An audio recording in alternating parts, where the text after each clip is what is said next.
மீனாவுக்கு மனசே சரியில்லாமல் இருக்குது. முத்து வந்து கேட்குறாங்க, என்னாச்சு மீனா, இங்கே சங்கத்தில் ஏதாச்சும் பிரச்சனைன்னு சொல்லி கேட்க. இல்லைங்க, சத்யா பற்றின யோசனை தான் சொல்லும்போது, சத்யா பற்றி யோசிக்காத, அவன் தான் இப்போ நல்ல வேலையில் இருக்கான், அப்புறம் என்னன்னு சொல்லி கேட்குறாங்க. இல்லை, அம்மா தனியாக இருக்காங்கன்னு சொல்லும்போது, அத்தை வேணால் கொஞ்ச நாள் நம்ம வீட்டில் கொண்டு வந்து வச்சு பார்த்துக்கலாமான்னு சொல்லும்போது, பாட்டி கேட்டால் என்ன சொல்வீங்க, அதே போல் எங்கள் அத்தையும் அதுக்கு சம்மதிக்கணும்லன்னு சொல்லும்போது, அதுவும் சரிதான் மீனா, சரி நீ எதையை பற்றி யோசிக்காத, கவலைப்படாமல் இறையெல்லாம் நல்லதே நடக்கும், நம்ம ஏதாவது பார்த்து பண்ணிக்கலாம் அப்படின்னு அவங்க முத்து சொல்லிகிட்ருக்காங்க. இதனால் எங்கள் மீனாவும் வந்துட்டு சரினா அமைதியாக தான் இருக்காங்க. அடுத்த நாள் சங்கத்துக்கு கிளம்பி மீனா போகும்போது தான் மீனா கூட வேலை பார்க்குறவங்க அக்காக்கள் எல்லாமே இங்கே மீனா கிட்டே, என்ன மீனா இங்கே சந்திரா அக்கா தனியாக தான் வீட்டில் இருக்கான், பாவம் நைட்டு முழுக்க விடிய விடிய லைட்டு எரிஞ்சிட்டே இருந்தது அப்படின்னு சொல்லும்போது, என்னக்கா சொல்கிறீங்கன்னு கேட்க, ஆமாம் ஒரு வேளை பயந்து லைட்டெல்லாம் போட்டுட்டு படுத்து தூங்கியிருப்பாங்கன்னு தான் நினச்சோம்.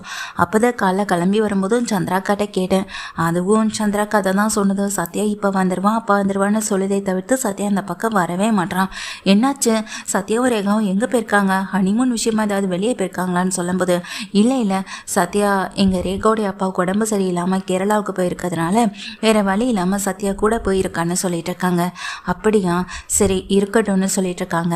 சரி நான் போய் ரேகா நான் வந்துட்டு சத்யா பார்த்துட்டு வரேன்னு சொல்லிட்டு சங்கத்துலேருந்து கிளம்பிட்டு என்ன பண்ணுறாங்க, மீனா வந்துட்டு சத்யாவை பார்க்குறதுக்காக அவங்க ஆஃபீஸ்க்கு தான் போகிறாங்க. சத்யா அங்கே வேலை பார்த்துக்கிட்டு இருக்கா, வாக்கா உள்ளே வா அப்படின்னு சொல்லி கூப்பிட்டுட்டு போகிறாங்க.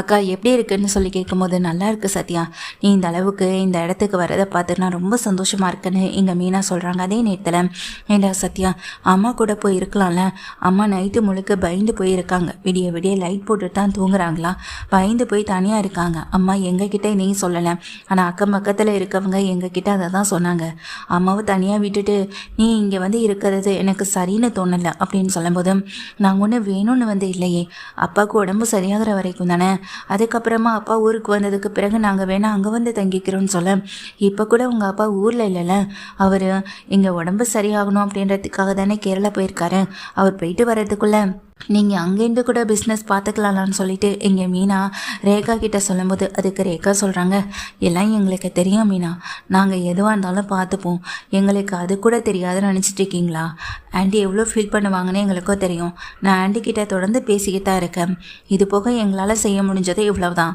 தயவு செஞ்சு எங்கள் விஷயத்தில் நீங்கள் தேவையில்லாமல் அப்படின்னு சொல்லும்போது, ரேகா அப்படின்னு சொல்கிறாங்க எங்கள் சத்யாவும். இல்லை சத்யா அது வந்து அப்படின்னு சொல்லும்போது, ரேகா நான் அக்கா கிட்டே பேசிக்கிறேன்னு சொல்லிட்டு எங்கள் அக்காவை வெளியே கூட்டிகிட்டு வராங்க. அக்கா சொல்கிறேன்னு தப்பாக நினச்சிக்காத, நான் அந்த வீட்டில் இருக்கக்கூடாதுன்னெலாம் நினைக்கல, ஆனால் ரேகாவுக்கு வசதியாக இல்லாதப்போ என்னால் எப்படிக்கா ரேகாவை அந்த இடத்துல வச்சு கஷ்டப்படுத்த முடியும், நீயே பாரு ஒரு ஆஃபீஸ்லேயே எத்தனை ஏசியெல்லாம் இருக்குன்னு, அது மட்டும் இல்லை நினச்ச நேரத்துக்கு ரேகாவால் என்ன வேணாலும் வாங்க முடியுது, இறந்துக்க முடியுது, ஆனால் அந்த வீட்டில் அந்த வசதி கொஞ்சம் கூட இல்லைக்கா, என்னால் ரேகாவை கூட்டிகிட்டு வந்து அங்கே திரும்பவும் கஷ்டப்படுத்த முடியாதுக்கா, தயவு செஞ்சு புரிஞ்சுக்கோ, அம்மா கிட்ட இதை பற்றி நான் பொறுமையாக பேசிக்கிறேன் அப்படின்னு அங்கே சத்யா சொல்லும்போது, இதை கேட்ட மீனாவுக்கு ரொம்ப பெரிய அதிர்ச்சியாக இருக்குது. டே சத்யா அப்படின்னு சொல்லி கேட்குறாங்க. அக்கா நான் ஒன்றும் அதுக்காக இந்த வசதியான வாழ்க்கை வந்தது உங்கள் எல்லாரையும் நான் மறந்துட்டேன்னு மட்டும் நினைக்க வேணாம், அப்படியெல்லாம் நான் எதுவும் நினைக்கல அப்படின்னு சொல்லிட்டு இருக்காங்க. இதை கேட்டுட்டு இங்கே மீனா எதுவுமே பேசாமல் மனசு உடைஞ்சு அங்கேருந்து கிளம்பி போகவும் செய்கிறாங்க. அப்போ தான் முத்து மீனாவுக்கு கால் பண்ணுறாங்க. மீனா எங்கே இருக்கு நீ அப்படின்னு சொல்லும்போது, இல்லைங்க இப்போ தான் நான் அப்படின்னு சொல்லும்போது, சங்கத்தில் அங்கே உன் கூட வேலை பார்க்குறவங்கலாம் இப்போ தான் நான் வந்த வழியில் நீ சத்யா பார்க்க போகிறதா சொன்னிருந்தாங்க, ஏன் என்கிட்ட சொல்லலை அப்படின்னு முத்து கேட்குறாங்க. இல்லைங்க அது வந்துன்னு சொல்லும்போது, இப்போ நீ எங்கே இருக்கன்னு சொல்லி கேட்க, நான் வீட்டுக்கு கிளம்பிட்டு இருக்கேன்னு சொல்ல, சரி அப்படியே கார் ஷெட்டுக்கு வந்துட்டு போன்னு சொல்கிறாங்க. சரின்னு மீனா எங்கள் முத்துவை பார்க்குறதுக்காக அந்த ஷெட்டுக்கு வராங்க. முத்து மீனாவுடைய முகத்தை பார்த்ததும் உன் முகமே சரியில்லை, என்னாச்சு ஏதாச்சும் அவங்க பிரச்சனையா அப்படின்னு கேட்க, அதெல்லாம் ஒன்றும் இல்லைங்க அப்படின்னு சொல்லும்போது, நான் பயந்தது போலவே நடந்துருமோன்னு பயந்தாங்க அப்படின்னு சொல்லும்போது, என்ன மீனா சொல்கிறேன் கேட்க, சத்யாவும் ரேகாவும் கொஞ்சம் கூட மனசு இறங்கி வரல, அம்மா கூட வந்து இருக்கிறத பற்றி சத்யா யோசிக்கிற மாதிரி கூட தெரியலை, வசதியான வாழ்க்கை வந்ததும் அவன் அம்மாவே ஒரு மாதிரி பேசுகிற மாதிரி தான் இருக்கு, இப்போ கூட அவன் எதிர்த்து தான் பேசுகிறானே தவிர்த்து நான் சொல்ல வர்றது எதுவுமே அவன் காது கொடுத்து கேட்கலன்னு சொல்கிறாங்க. மீனா அப்பெல்லாம் நீ கண்டதையும் போட்டு யோசிக்காத, எல்லாம் சரியாயிடும்னு சொல்ல, நீ எதுக்கு முத்து தங்கச்சிக்கிட்ட எல்லாத்தையும் மறைச்சிட்டு இருக்கன்னு உன்னை செல்வம் வந்து சொல்ல, என்னாச்சு அப்படின்னு செல்வத்தை பார்த்து கேட்குறாங்க. அது இல்லைம்மா அது வந்து அப்படின்னு சொல்லும்போது என்னென்ன சொல்லுங்கண்ணே அப்படின்னு திரும்பவும் கேட்குறாங்க. அப்போ தான் இங்கே மீனா கிட்ட செல்வம் வந்துட்டு விஷயத்த சொல்கிறாங்க.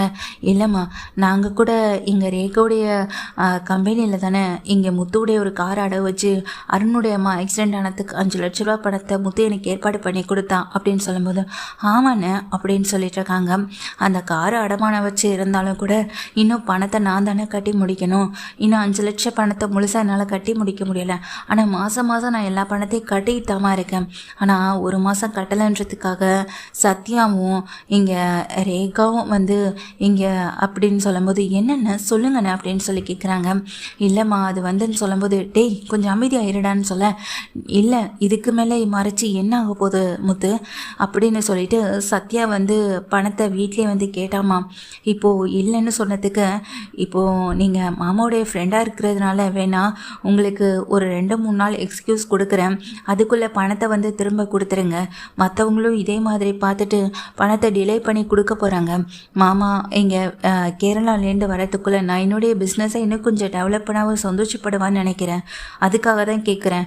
இன்னை தப்பாக நினச்சிக்க வேண்டான்னு சத்யா சொன்னாப்பா. அதை நான் முத்துக்கிட்ட சொன்னேன் அப்படின்னு சொல்கிறாங்க. இதை கேட்டவுடனே மீனாவும் அவனுக்கு ரொம்ப திமிர அதிகமாகிடுச்சுங்க. பார்த்தீங்களா எப்படியெல்லாம் நடந்துக்கிறான், பார்த்தீங்களா எப்படி வளர்ந்தோ எப்படி படித்தோன்றது எல்லாத்தையும் மறந்துட்டு பணக்கார வாழ்க்கை அமைஞ்ச உடனே அதுக்காக அந்த பணக்கார வாழ்க்கையோட பேசுகிறதாங்கிற எனக்கு மனசுக்கு ரொம்ப கஷ்டமாக இருக்குன்னு சொல்ல மீனா தங்கச்சி அதை பற்றிலாம் நீ கவலைப்படாதமான்னு சொல்ல எப்படி நான் கவலைப்படாமல் இருக்க முடியும், எப்படி கவலைப்படாமல் இருக்க முடியும்? பணத்தை நீங்கள் தொடர்ந்து கட்டித்தானே இருக்கீங்க. கட்டாமல் ஒரு 5 மாதம் 6 மாதம் டிலே ஆகிடுச்சுன்னா அவன் வந்து கேட்குறதுல தப்பு இல்லைன்னு சொல்லலாம்.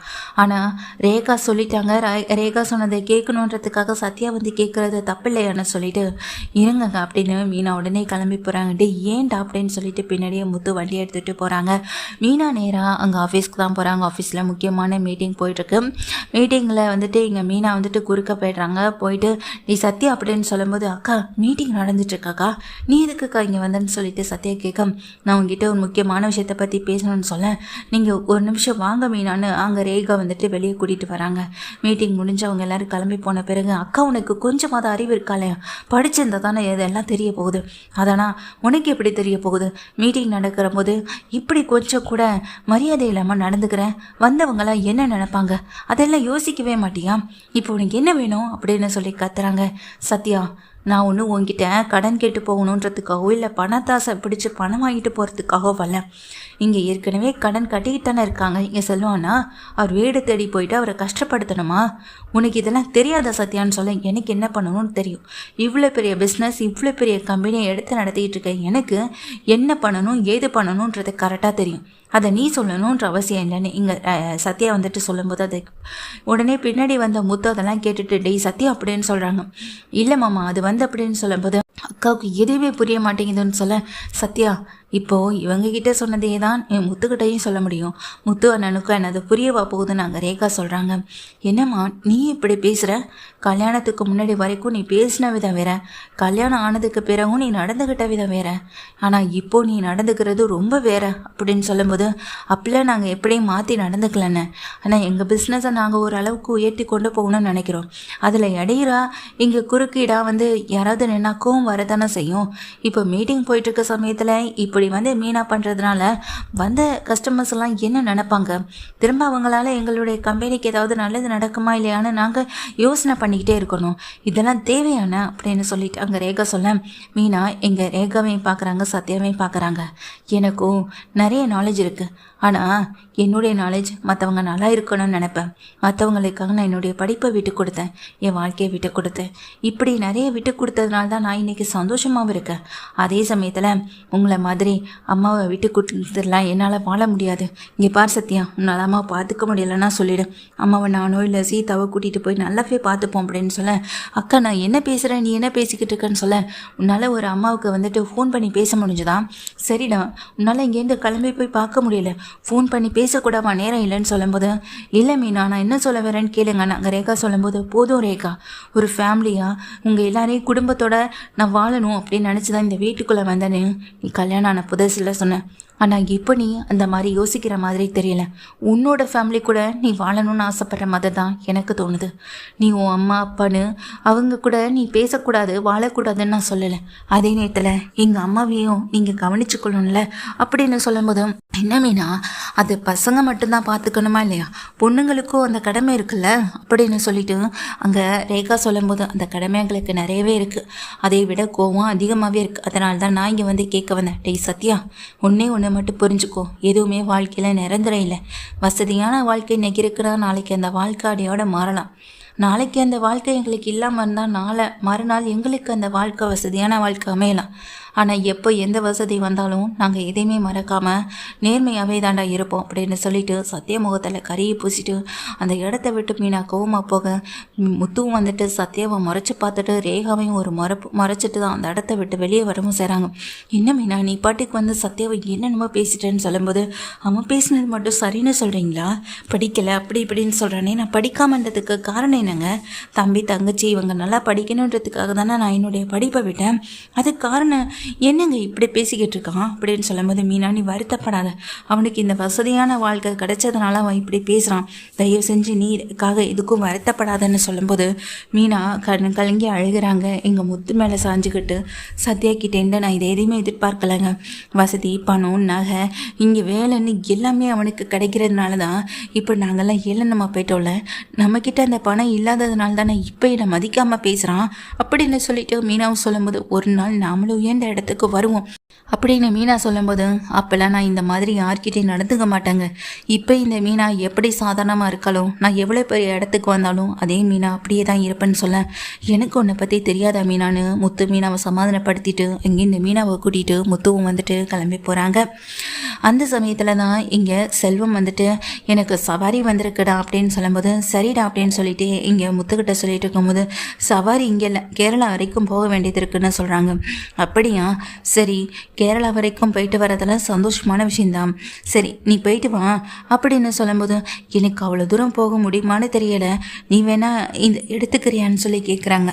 இல்லைடா, எனக்கு இங்கே ஊர்லேயே நிறைய வேலை இருக்குது, மேலே மாடியில் ரூம் கட்டுற விஷயமா இங்கே ரெஜிஸ்டர் ஆஃபீஸ் வரைக்கும் நான் போய் கேட்டு வந்திருக்கேன், எப்போ எங்களுக்கு இது கொடுப்பாங்கன்னு தெரியலை, அடுத்த வேலையை ஆரம்பிக்கணும், மீனாவால் தனியாக இந்த இதையும் பண்ண முடியாது, அது போக பாட்டி இருக்க இப்போ நிலைமையும் தெரியும்ல, அப்படி இப்படின்னு பிரச்சனை வேற இருக்கிறதுனால என்னால் எங்கேயும் கிளம்ப முடியாதுடா, நீ போயிட்டு வா, இல்லைனா நான் மணி அனுப்பிவிடுறேன்னு சொல்லும்போது, இல்லைடா நானே போயிட்டு வரேன்னு அங்கே முத்தவும் சொல்கிறாங்க. அங்கே செல்வமும் சொல்கிறாங்க. செல்வம் சொல்லிட்டு கிளம்பிடுறாங்க. அதுக்கு பிறகு தான் முத்துக்கு வந்துட்டு மீனா கால் பண்ணுறாங்க. சொல்லு மீனா அப்படின்னு சொல்லும்போது, எங்கே இருக்கீங்கன்னு சொல்லி கேட்க, வெளியே தான் மீனா இருக்கேன், முக்கியமாக சவாரி இருக்கு, அதை தான் பார்த்துக்கிட்டு இருக்கேன் அப்படின்னு சொல்லும்போது, சரிங்க அப்படின்னு சொல்லும்போது, என்ன மீனா ஏதாவது முக்கியமான விஷயமானு சொல்லி கேட்குறாங்க. இல்லைங்க, மனசு கொஞ்சம் சரியில்லாமல் இருந்துச்சு, அப்படியே அம்மாவை பார்க்க போகலான்னு இருந்தேன்னு சொல்லும்போது, சரி மீனா நான் வேணா உன்னை கூட்டிகிட்டு போகிறேன்னு சொல்லிட்டு எங்கள் முத்து வந்துட்டு சவாரி முடிச்சுட்டு மீனா வளைக்கிறதுக்காக வீட்டுக்கு வராங்க. மீனாவையும் கூட்டிகிட்டு நேராக அவங்க சந்திரா வீட்டுக்கு போகிறாங்க. சந்திரா வீட்டில் இருக்க, வா மீனா உள்ளே வா அப்படின்னு சொல்லி கூப்பிடுறாங்க. உள்ளே வந்துட்டு முத்து மீனாவை பார்க்க, ஏமா என்னாச்சோ முகமே சரியில்லை அப்படின்னு சொல்ல, அதெல்லாம் ஒன்றும் இல்லடின்னு சில நிமிஷம் அவங்க வந்துட்டு சொல்ல வர விஷயத்த வந்துட்டு மறைக்கிறாங்க. ஆனால் முத்து மீனாவும் கம்பல் பண்ணி கேட்கும்போது சத்யா ஃபோன் பண்ணியிருந்தாண்டேன்னு சொல்கிறாங்க. நீ சொல்லி தான் அக்கா இந்த மாதிரி வந்து என்கிட்ட பேசுதா, இல்லை அக்காவா வந்து பேசுதா, ஏமா நீ தனியாக இது வரைக்கும் வீட்டில் இருந்ததே இல்லையா, ஏம்மா இப்போ நானும் ரேகாவும் தனியாக இங்கே வந்து இருக்கிறது உனக்கு பிடிக்கலையா, ரேகாவுக்கு அந்த வீட்டில் வசதியான வாழ்க்கை வாழ முடியலை, அதுக்காக தானே நானும் ரேகாவும் இப்போ ஆண்டி வீட்டில் இருக்கோம், உனக்கு அது பிடிக்கலையாமான்னு சொல்லிட்டு சத்யா என்கிட்ட ரொம்ப கோவப்பட்டாண்டி. அப்படி சொல்லும் போது, அம்மா நீ வருத்தப்படாதாம்மான்னு சொல்ல, சத்யா ரொம்ப சந்தோஷமாக இருக்கான், எனக்கு அது போதும், அதே நேரத்தில் நாம் அவனை தொந்தரவு பண்ணக்கூடாதுல்ல, அதுவும் என்னுடைய தொந்தரவு உனக்கு இருக்கவே வேணாம், நிச்சயமாக நான் தொந்தரவு பண்ண போகிறதில்ல, அவனை திரும்ப நான் வீட்டுக்கு கூப்பிட போகிறதும் இல்லை, அவன் சந்தோஷம்தான் எனக்கு முக்கியம், மற்றபடி அவங்க வீட்டில் இருக்கிறவங்களால இங்கே சத்யாவுக்கு எந்த பிரச்சனையும் வராமல் இருந்தால் சரி, அது போதுண்டி எனக்கு அப்படின்னு சொல்லிட்டு இருக்காங்க.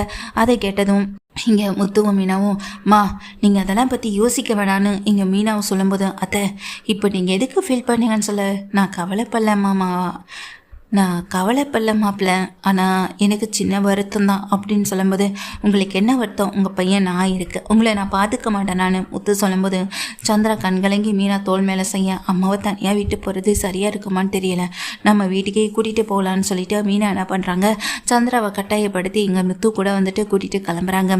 சந்திரா எவ்வளோ சொல்லி பார்க்குறாங்க, இல்லை மீனா வேண்டாம், அங்கே வந்தால் பெரிய பிரச்சனை ஆகும்னு சொல்லிட்டு இருக்காங்க. அம்மா நீ அங்கே வந்தால் பெரிய பிரச்சனை ஆகும் தான், ஏன்னா எங்கள் அத்தையால் பிரச்சனை வந்தால் சமாளிச்சிடலாம், ஆனால் பாட்டியால் வர பிரச்சனையை தான் இப்போ சமாளிக்க முடியாமல் இருக்குது, அதனால் நீ வந்தால் என்ன ஏதுன்னு கேள்வி கேட்பாங்க, அதனால் நீ இங்கே பார்வதி ஆண்டி வீட்டில் இரு, நாளைக்கு நான் உன்னை சீதா வீட்டில் கொண்டு போய் விடுறேன்னு சொல்ல, அதெல்லாம் ஒன்றும் வேணாம் மீனான்னு சொல்ல, அட நீ வாமான்னு சொல்கிறேன்ல அப்படின்னு பார்வதி ஆண்டி வீட்டுக்கு கூட்டிகிட்டு போகிறாங்க எங்கள் மீனாவும். மீனா நீ வேணா இன்னைக்கு நைட்டு அம்மா கூடயும் பார்வதி ஆண்டி கூட இதே வீட்டில் இருந்துக்கோயேன்னு சொல்லும்போது, சரிங்க அப்படின்னு இங்கே முத்துவும் சொல்லிட்டு இருக்காங்க.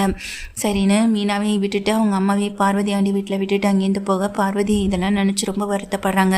அந்த சிந்தாமணி ரொம்ப மோசமானவ, அவள் இஷ்டத்துக்கு தான் நடந்துக்கணும்னு என்ன வேணாலும் செய்வான், இப்போ கூட உன் தம்பி அந்த சிந்தாமணியுடைய கட்டுப்பாட்டில் தான் இருக்கிறானோன்னு எனக்கு தோணவும் செய்த மீனான்னு சொல்ல, அது கன்ஃபார்மாக எனக்கும் தெரியும் ஆண்டி அப்படின்னு சொல்லிட்டு இருக்காங்க எங்கள் மீனாவும். அப்போ தான் சந்திராவும், என் பிள்ளை இப்படியெல்லாம் நடந்துப்பா மாறுவான்னு நினச்சி கூட பார்க்கல, திடீர்னு ஏன் இப்படி நடந்துக்கிறான்னு தெரியாமல் எனக்கு ரொம்ப கஷ்டமாகவும் வருத்தமாகவும் போச்சுன்னு எங்கள் சந்திரா சொல்லும்போது, அதை கேட்டுட்ருக்க எங்கள் பார்வதியும், கவலைப்படாதீங்க எல்லாமே சரியாயிடும்னு எங்கள் ஆறுதல் படுத்திட்டு இருக்கவும் செய்கிறாங்க. முத்து அதுக்கப்புறமா இங்கே நேராக வீட்டுக்கு வராங்க. வீட்டில் வந்த முத்து வந்துட்டு தன்னுடைய வேலைகள் எல்லாத்தையும் முடிச்சுட்டு அதுக்கப்புறமா மீனாவை பார்க்க போகணும் அப்படின்னு சொல்லி கிளம்பிட்டு இருக்கும்போது தான் இங்கே செல்வம் வந்துட்டு கால் பண்ணுறாங்க. சொல்லு செல்வம் அப்படின்னு சொல்லும்போது, நான் இப்போ எங்கே இருக்கேன்னு தெரியுமான்னு சொல்லி கேட்க, அதான் நீ கேரளா போகிறேன்னு சொன்னீங்க, போயிட்டு ரிட்டர்ன் கிளம்பிட்டியா இல்லை நீ இன்னும் அங்கே தான் இருக்கேன்னு சொல்லி கேட்க, நான் கிளம்பிட்டேன், முதல்ல நான் உனக்கு ஒரு ஃபோட்டோ அனுப்பியிருக்கேன் பாரு, அதை பாருன்னு சொல்கிறாங்க. என்ன ஃபோட்டோ அப்படின்னு சொல்லி கேட்க, இங்கேருந்து கிளம்புனவங்க சவாரி விஷயமா அதுவும் சுற்றி பார்க்கணும் அப்படின்றதுக்காக தான் என்னை கூட்டிகிட்டு கிளம்புனாங்க, அதனால தானே நீ என்னை வேன் எடுத்துகிட்டு போக சொன்னேன், வேன் எடுத்துகிட்டு போய் 2 நாள் ஆகுது, இங்கே என்ன நடக்குதுன்னு அது உனக்கு தெரியுமா அப்படின்னு சொல்லிட்டு ஃபோட்டோ அனுப்பியிருக்கல, அதை பாரு அப்படின்னு சொல்கிறாங்க. சரி செல்வம்னு காதில் ஃபோனை வச்சுட்டு அதுக்கப்புறமா தான் அந்த ஃபோட்டோ வந்து எடுத்து பார்க்குறாங்க. ஃபோட்டோவில் இங்கே ரேகோடைய அப்பா ஜாலியாக அங்கே இருக்க ஃப்ரெண்ட்ஸ் கூட சேர்ந்துக்கிட்டு இங்கே நல்லா என்ஜாய் பண்ணுறது, இங்கே டூரிஸ்ட் மாதிரி சுற்றி பார்க்குறதுன்னு ஒவ்வொரு இடத்தையும் கேரளாவில் அவங்க சுற்றி பார்த்த இடம் எல்லாத்தையுமே இங்கே ஃபோட்டோ எடுத்து அனுப்பியிருக்காங்க. டே செல்வம், இவர் என்னடா அங்கே கேரளாவில் ஏதோ ட்ரீட்மெண்ட் விஷயமா, அதுவும் ஆயுர்வேதிக் ட்ரீட்மெண்ட் விஷயமா வந்திருக்கதா சொன்னாங்க, ஆனால் அவர் என்னடானா ஜாலியாக சுற்றி பார்த்துட்டு இருக்காருன்னு சொல்ல, எனக்கும் அதே சந்தேகம் தான், இவரை பார்த்தா உடம்பு சரியில்லாமல் போனவர் மாதிரி தெரியலை, எனக்கு என்னமோ சந்தேகமாக இருக்குன்னு அங்கே செல்வமும் சொல்கிறாங்க. இதை கேட்டுட்டு இங்கே முத்துவும் வந்துட்டு கன்ஃபார்மாக இது சந்தேகம், இது உறுதியாக இதுதான் உண்மை கூட அப்படின்னு நினச்சிட்டு உடனே என்ன பண்ணுறாங்க, மீனாவை பார்க்க மீனா சந்திரா 2 பேரையும் பார்க்குறதுக்காக அங்கே பார்வதி ஆண்டி வீட்டுக்கு போகிறாங்க. முத்து போயிட்டு மீனான்னு சொல்லும்போது, என்னங்க என்னாச்சுன்னு சொல்ல, நீ வேணா இந்த ஃபோட்டோ பாரு மீனா அப்படின்னு ஃபோட்டோ எடுத்து காட்டுறாங்க. என்னங்க இதுன்னு சொல்லிட்டு கேட்க, ஆமாம் மீனா, அவர் இங்கே பாரு, இவர் பார்த்தா ஹார்ட் அட்டாக் வந்த மாதிரி இருக்கான், ஹார்ட் பிரச்சனை உள்ள ஆள் மாதிரி இருக்கான், இவருடைய ட்ரீட்மெண்ட்டுக்காக போனதாக சொல்லிட்டு இருக்காங்களே, அப்படிலாம் எதுவுமே இல்லை மீனா, ஒவ்வொரு பிளேஸையும் இவர் சுற்றி பார்த்துருக்காரு. செல்வம் எங்கே வேன் எடுத்துக்கிட்டு டூரிஸ்ட் அழைச்சிட்டு போயிருந்தால, அப்போ தான் அவங்கள மீட் பண்ணியிருக்காரு. ஆனால் செல்வம் எடுத்த ஃபோட்டோ அவருக்கே தெரியாமல் எடுத்த ஃபோட்டோ தான். பாத்தியா மீனா, எப்படிலாம் ஏமாத்திருக்காங்க பாரு, சத்யாவை வீட்டோட வச்சுக்கணும் அப்படின்றதுக்காக தான் இவ்வளோ பெரிய பிளான் போட்டிருக்காங்க. அது தெரியாமல் சத்யா தனக்கு வசதியான வாழ்க்கை கிடச்சிருச்சு, அதை சந்தோஷமாக வாழ்ந்து அனுபவிக்கணுன்ற மாதிரி யாரையுமே மரியாதையை இல்லாமல் நடந்துக்கிறான், பேசுகிறான்ல, அவங்கிட்ட இந்த ஃபோட்டோவை காட்டணும் அப்படின்னு சொல்லிட்டு முத்துவும் மீனாவும் கிளம்புறாங்க. பார்வதியும், அப்போவே இந்த சிந்தாமணி மேலே நான் சந்தேகப்பட்டது உண்மைதான், நீ போய் பாரு முத்து அப்படின்னு சொல்லிட்டு பார்வதி அனுப்பி வைக்கிறாங்க. முத்து, மீனா, சந்திரா இவங்க 3 பேருமே அங்கேருந்து கிளம்பி நேராக இங்கே சிந்தாமணி வீட்டுக்கே போகிறாங்க. எல்லாருமே வந்து நிற்கிறத பார்த்ததும், மாப்பிள்ளை உங்கள் அம்மா வந்திருக்காங்க, சம்மந்தி அம்மா வந்திருக்காங்க, வாங்க சம்மந்தி அம்மான்னு நடிக்கிறாங்க. ஓவராக வெளியே வந்து ஓடி வந்து பிடிச்சி கூட்டிகிட்டு வரவும் செய்கிறாங்க. உள்ளே வாங்க அப்படின்னு சொல்லி கூப்பிடவும் செய்கிறாங்க. சம்மந்தி அம்மா நீங்கள் தனியாக இருக்கிறத நினச்சி நானுமே வருத்தப்பட்டேன், மாப்பிள்ளைக்கிட்ட கூட சொன்னேன் உங்கள் அம்மாவை கூட்டிகிட்டு இங்கே வந்து இருக்கலான்னு, ஆனால் மாப்பிள்ளை தான் அம்மா இங்கே வந்தெல்லாம் இருக்க மாட்டாங்கன்னு சொன்னார். முத்துவும் மீனாவும் இப்போ உங்களை கொண்டு வந்து விட்டுட்டு போகிறதுக்காக தான் வந்தாங்களா? பரவாயில்ல சம்மந்தியம்மா, நீங்கள் இங்கே இருங்க, நாங்களாம் எதுவும் தப்பாக தப்பாலாம் நினச்சிக்க மாட்டோம். வீட்டோட மாப்பிள்ளை வந்ததுனால மாப்பிள்ளையுடைய அம்மாவையும் வீட்டோட கூட்டிகிட்டு வந்து வச்சுருக்கீங்களான்னு யாரும் இங்கே கேட்கலாம் மாட்டாங்க அப்படின்னு சொல்லிட்டு அங்கே சந்திரா சொல்லும்போது யாரும் எதுக்கு கேட்கணும் சம்மந்தி, அதை நீங்களே உங்கள் வாயால் சொல்லிட்டீங்களேன்னு சொல்ல, ஆண்டி அம்மா ஒன்றும் தப்பாக சொல்லலை, இப்போ நீங்கள் ஏன் தப்பாக நினச்சிக்கிட்டீங்கன்னு சொல்லிட்டு ரேகா கேட்குறாங்க. தப்பாக அந்த இடத்துல இருக்கவங்களுக்கு தாம்மா அதெல்லாம் புரியும் அப்படின்னு சொல்லிட்டு அங்கே சந்திராவும் சொல்ல, என்ன அக்கா இப்போ பிரச்சனை பண்ணுறதுக்காக இல்லை அம்மாவை கூட்டிகிட்டு வந்தியா என்னக்கா அப்படின்னு சொல்லிட்டு அங்கே சத்யா கேட்கும்போது, இல்லை இங்கே ரேகாவுடைய அப்பா வந்துட்டு ட்ரீட்மெண்ட் விஷயமா கேரளா போயிருக்கதா சொன்னாங்கள்ல, அந்த ட்ரீட்மெண்ட் எங்கே நடக்குதுன்னு தெரிஞ்சுக்கிட்டு இங்கே இவருடைய அப்பா அதான் எங்கள் மாமாவுக்கும் அந்த மாதிரி பிரச்சனை இருக்குல்ல அதுக்கு அனுப்பி வைக்கலான்னு யோசித்தோம் அப்படின்னு சொல்லும்போதும், அதுவா கேரளாவில் இருக்க சில இடங்களை சொல்கிறாங்க, அங்கே எங்கேயோ தான் போயிருந்துருக்கணும், அவர் ஃப்ரெண்ட்ஸ் கூட தங்கியிருக்கிறதுனால தான் சரியாக எதுவும் தெரியல அப்படின்னு சொல்கிறாங்க. அப்படியா, அப்போது அவர் ட்ரீட்மெண்ட்டில் தான் இருக்காரா, ஒரு நிமிஷம் ஃபோன் பண்ணி என்ன இதுன்னு விசாரிக்கிறீங்களா அப்படின்னு கேட்க, அம்மா அதான் கேட்குறாங்களா அப்படின்னு ரேகா சொல்லும்போது, அதுக்கு இங்கே சிந்தாமணி உன்னை கால் பண்ணுறாங்க. அப்படியா, ட்ரீட்மெண்ட் போயிட்டுருக்கா, சரி நான் லேட்டாக பண்ணுறேன் அப்படின்னு சொல்லிட்டு கால் கட் பண்ணிடுறாங்க. அப்படியா, இன்னும் ட்ரீட்மெண்ட்டில் தான் இருக்காரா, சரியாகலையான்னு மீனா முத்தும் கேட்க, உடனே எப்படி சரியாகும், ட்ரீட்மெண்ட் முடிஞ்சு வரத்துக்கு எப்படியும் 1 மந்த்துக்கு மேலே ஆகிடும், அதுக்குள்ளே இங்கே பிஸ்னஸையும் பார்த்துக்கணும்ல அப்படின்னு சொல்லும்போது, அப்போ இன்னும் ஒரு ட்ரீட்மெண்ட்டில் தான் இருக்காரா அப்படின்னு மீனாவும் முத்துவும் அப்படியே பாவமாக முகத்தை வச்சுட்டு கேட்க, ஆமாம் நாங்கள் சிந்தாமணி சொல்ல, எதுக்குக்கா அதே நீ திரும்ப திரும்ப கேட்டுக்கிட்டு இருக்கேன், நீ என்ன சொன்னாலும் இப்போ எங்களால் வர முடியாதுக்கான்னு சொல்லும்போது, சத்யா நாங்கள் உண்மையவே சொன்னாலும் நீ எப்போதும் வரமாட்டேன், உன் வசதியான வாழ்க்கை உன் கண்ணை மறைக்குது அப்படின்னு சொல்லிட்டு முத்துவும் மீனாவும் என்ன பண்ணுறாங்க, அவங்க அப்பா ட்ரீட்மெண்ட்டுக்காகவும் போகலை, அவங்க அப்பாவுக்கு உடம்பு சரியில்லாமலும் போகலை, அதுதான் உண்மை. அவர் கேரளாவில் எங்கெங்கே இருக்காரு என்னென்ன பண்ணிக்கிட்டு இருக்காருன்னு நீங்களே பாருங்கன்னு ஃபோட்டோ வீடியோன்னு எல்லாத்தையும் எடுத்து காட்டுறாங்க. செல்வம் தான் இதை எடுத்து அனுப்பிவிட்டான். ட்ரீட்மெண்ட்டில் இப்போ இருக்கவர் எப்படிடா வெளியில் ஊர் சுற்றிட்டு இருக்க முடியும் அப்படின்னு சொல்லிட்டு அங்கே சத்யாவை பார்த்து கேட்குறாங்க. சத்யா வந்துட்டு, இல்லை மாமா அது வந்துன்னு பார்க்குறப்போ இப்போ கூட உனக்கு புரியலை, உன்னையும் ரேகாவையும் அவங்க கூட வச்சுக்கணுன்றதுக்காக தான் அவங்க இவ்வளோ பெரிய பிளான் போட்டிருக்காங்க, அது கூட புரியாமல் நீயும் என்னென்னமோ வாய்க்கு வந்தது போல் பேசிட்டல, வசதி வாழ்க்கை பணம்லாம் என்றைக்குமே யாருக்கும் நிலையான ஒரு இடம் கிடையாதுடா, அதை முதல்ல புரிஞ்சுக்கோ. அப்படி மீனா அதெல்லாம் எதிர்பார்த்துருந்தானா அவள் மட்டும் படித்து வாழ்க்கையில் முன்னேறிந்திருக்கலாம், ஆனால் அவள் படிப்பை நிறுத்திட்டு உன்னையும் சீதாவையும் படிக்க வைக்கணும்னு ஆசைப்பட்டான். அந்த படிப்பு இருந்ததுனால தானடா இன்னைக்கு உனக்கு இந்த வேலையும் கிடச்சிருக்கு. என்னதான் நீ இதை வார்த்தையாக சொல்லியிருந்தாலும் மனசுக்குள்ள அந்த எண்ணம்லாம் உனக்கு இல்லை, நீ நான் அதை சொல்லி காட்டவும் விரும்பலை.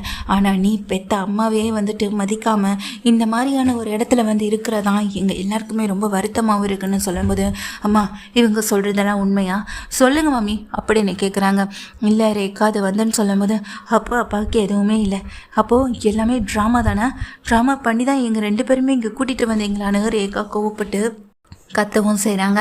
அந்த சமயத்தில் தான் இங்கே சிந்தாமணியும் நான் சொல்ல வரதை கீழே ரேகா அதெல்லாம் எதுவும் கிடையாது, உங்கள் அப்பா ட்ரீட்மெண்ட்டில் தான் இருக்காருன்னு சொல்ல, அப்போ அப்பாவுக்கு வீடியோ கால் பண்ணுங்க மம்மி அப்படின்னு சொல்லிட்டு எங்கள் ரேகா சொல்ல, இப்போ ட்ரீட்மெண்ட்டில் இருக்காருல்லம்மா கொஞ்சம் லேட்டாக கால் பண்ணுறேன்னு சொல்ல, இப்போவே பண்ணுங்க அப்படின்னு சொல்லும்போது சிந்தாமணி தயங்கி நிற்க, ரேகா அதான் உங்கள் அம்மா பார்த்தாலே தெரியலை, அவங்க தயங்கி நிற்கிறத பார்த்தாலும் புரியலை அப்படின்னு சொல்லும்போது, ஆண்டி சாதாரணமாக நீங்கள் எங்களை இந்த வீட்டுக்கு கூட்டிகிட்டு வந்திருந்தாலே நாங்கள் வந்திருந்திருப்போம், அதை விட்டுட்டு நீங்கள் இவ்வளோ பெரிய ட்ராமா பண்ணியிருக்கணுன்ற அவசியம் இல்லை, மொத்தமாக எங்கள் எல்லாரையும் ஏமாற்றிட்டீங்களே, நான் எங்கள் அம்மா வீட்டில் இருந்து கூட இந்த பிஸ்னஸ் எல்லாத்தையும் பார்த்துருப்பேன், ஆனால் நீங்கள் இங்கேயே இருக்க வைக்கிற அளவுக்கு எங்கள் 2 பேர் மனசையும் மாற்றிட்டீங்களேன்னு சொல்லிட்டு அங்கே ரேகாவும் சத்யாவும் தான் அம்மாவை பார்த்து அதாவது சிந்தாமணியை பார்த்து கேள்வி கேட்குறாங்க.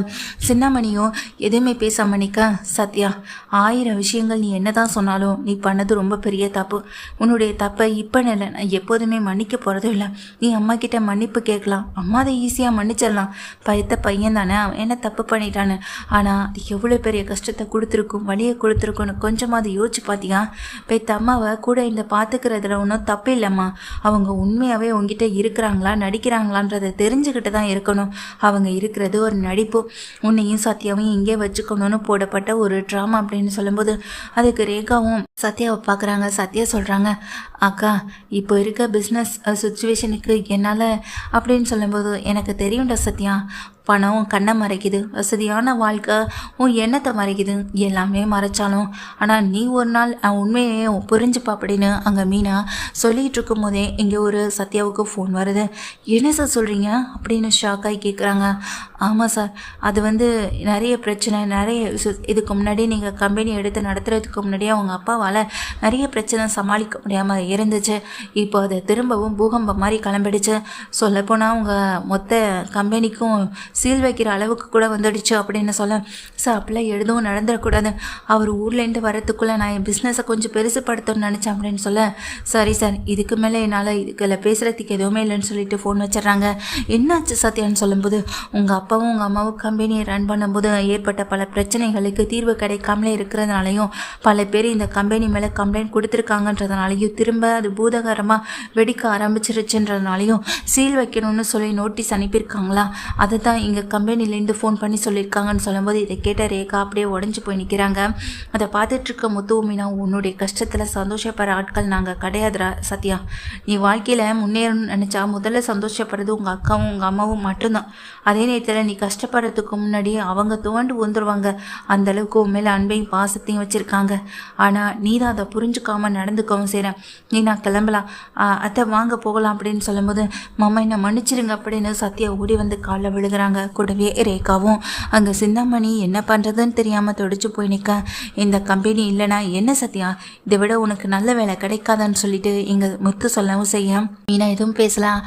அக்கா என்னை மன்னிச்சிருக்கா, நீ எனக்கு எவ்வளோ பெரிய நல்லது பண்ணியிருக்கா, நான் அது எல்லாத்தையும் தாண்டி உன்னை நான் கஷ்டப்படுத்திருக்கக்கூடாது, உன்னை நான் ஏளனமாக பேசியிருக்கக்கூடாதுன்னு சொல்லும்போது தான் அங்கே மீனா சொல்கிறாங்க, பார்த்தில்ல ஒரு நேர்மை உழைப்பு இது மட்டும்தான் வாழ்க்கையில் நிம்மதியை தரும். அந்த நேர்மையான உழைப்பு இல்லைன்னா என்றைக்குமே நம்ம வாழ்க்கை நிம்மதியை கொடுக்காது. அதை முதல்ல புரிஞ்சுக்கூட சத்யான்னு சொல்லிட்டு இங்கே மீனாவும் சொல்கிறாங்க. தான் செஞ்ச தப்பை உணர்ந்து 2 பேருமே அந்த வீட்டை விட்டு கிளம்புறாங்க. சிந்தாமணி இங்கே இவ்வளோ பெரிய விஷயத்தில் மாட்டிக்கிட்டோமே நினச்சி அவமானப்பட்டு நிற்கிறாங்க, தான் பொண்ணு முன்னாடியும் மாப்பிள்ளை முன்னாடியும்.